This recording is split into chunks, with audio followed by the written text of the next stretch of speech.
Assalamu alaikum viewers. Hope you are fine and you are doing great.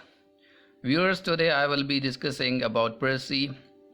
Remember, this is the second lecture, and first lecture I had discussed it what are the requirements of a good Precis. And in this lecture I will be discussing that what is the procedure of making a Precis. So in this lecture we are going to discuss how to make a Precis. So let's get started. Steps to make Precis. The very first step is read the passage. Now remember viewers, in first reading, purpose should be to find the topic. It means that when you are reading the original passage first time, in very first reading, the purpose should be that you have to find out the topic, that what is the topic of the passage. Step 2, read the passage again, and in second reading purpose should be to find out that what is said about the topic. So in first step and first reading you have to find out the topic, and in second reading, so that is second step, you have to find out that what is the topic. Let's suppose if you are reading a passage first time, and while reading you come to know that the passage is about education. In second reading you need to find out that what is said about the education.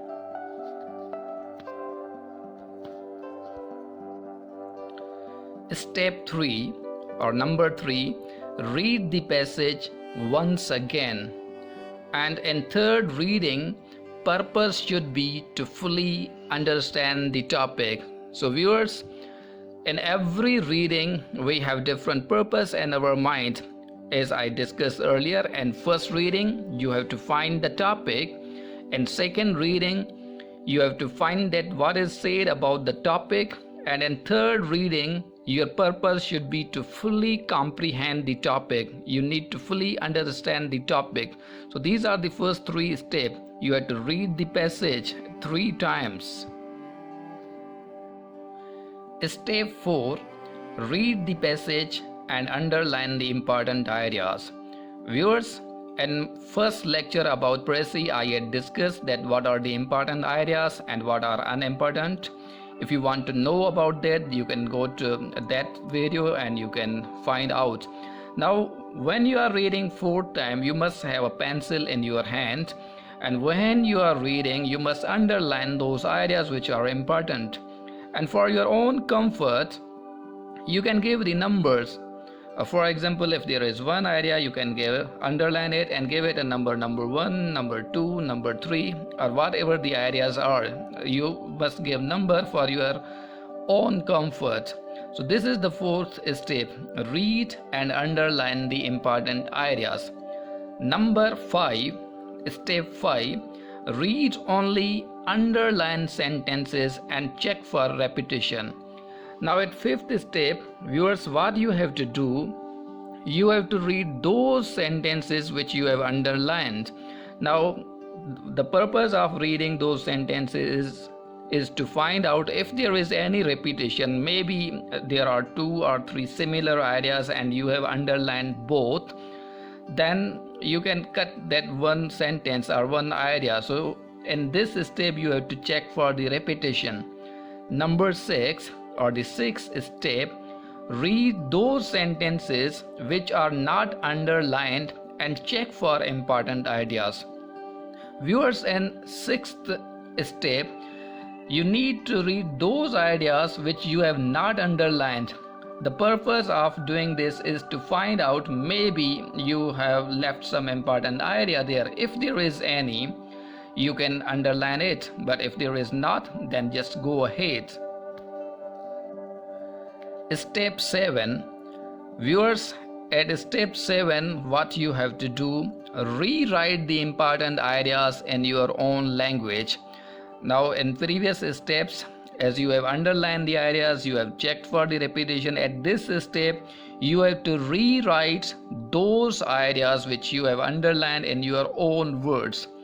Step 8, make your first draft. Now when you have rewritten the ideas. Now you have to make your first draft. And step 9, compare your draft with original passage. Whatever draft you have made, you must compare it with the original passage. Step 10, make 1 or 2 more drafts before final drafts. Remember viewers, when we are making a first draft, that is not a final. We know that there can be some errors, some mistakes, maybe the length of the words, maybe we have few more words, or maybe we have few short words. So try to make 1 or 2 more drafts before the final drafts. Remember, you must put a lot of effort in making a précis. You cannot make a first draft as a fair draft or the final draft. So you must have the practice of making 2-3 drafts before making the final drafts.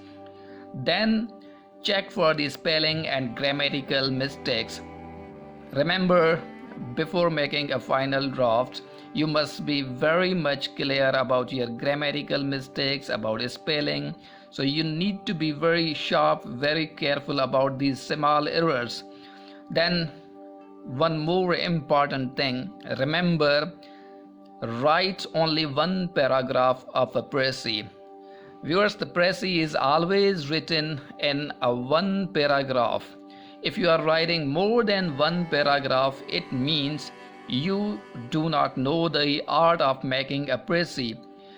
So make 1 paragraph of a précis. Remember, in original passage there can be 1, 2, 3 or even more paragraphs, but when you are making a précis, you have to make just 1 paragraph. Viewers, remember one more thing, when you are making a précis, it should be logical, it should be coherent, and the ideas must be relevant to each other. They should not be written separately. So there should be a logical connection between the ideas, the sentences, and the language that you are using in making a précis. So this is all about making a précis. The procedure I have discussed, that in what way or what is the procedure of making a précis. And as I already said, that what are the requirements of a good précis, that is a separate lecture, and I'm sharing the link of that lecture as well. If you want to watch that video, you can go on the link I will be sharing. You can see it on the screen. And thank you very much for watching this video, viewers, and don't forget to subscribe this channel and press the bell icon for watching my upcoming videos. Till then, goodbye.